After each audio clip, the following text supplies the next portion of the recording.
어제부터 중대재해처벌법이 본격 시행됐습니다. 제조나 건설 같은 산업 현장에서 안전관리 소홀로 인명사고가 발생했을 때 원도급 업체 경영진에게 책임을 묻겠다는 내용이 핵심입니다.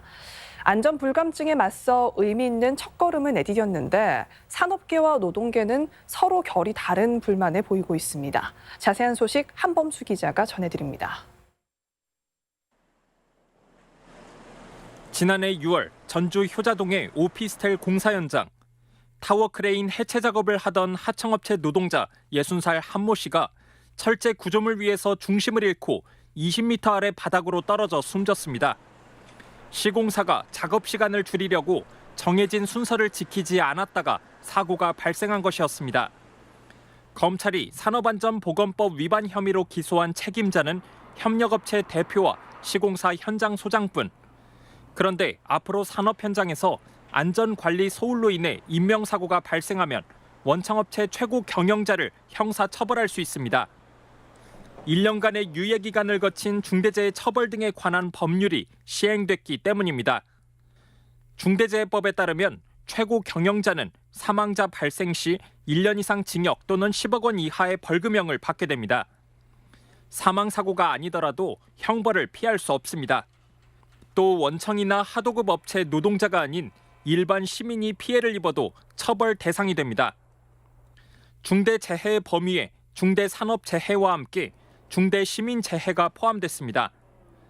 중대재해법을 둘러싸고 도내에서도 일부 기업들이 몸살이기에 들어간 상태입니다. 첫 번째 처벌 사례가 될 수 없다며 공사를 중단한 곳도 있습니다.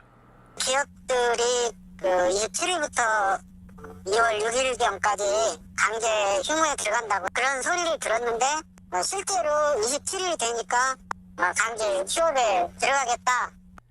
특히 중소기업 경영자들이 중대재해법의 처벌 기준이 모호한 데다 안전 조치를 강화하는 데 들어가는 비용이 만만찮다며 반발하고 있습니다.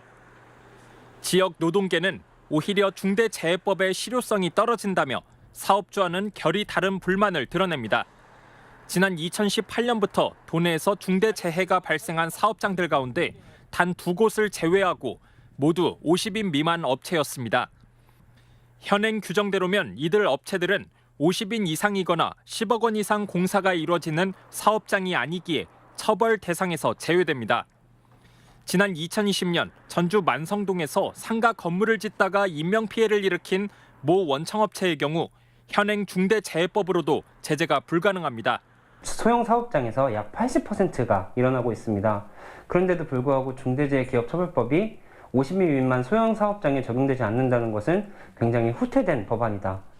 많은 논란을 거치며 첫발을 내디딘 중대재해법.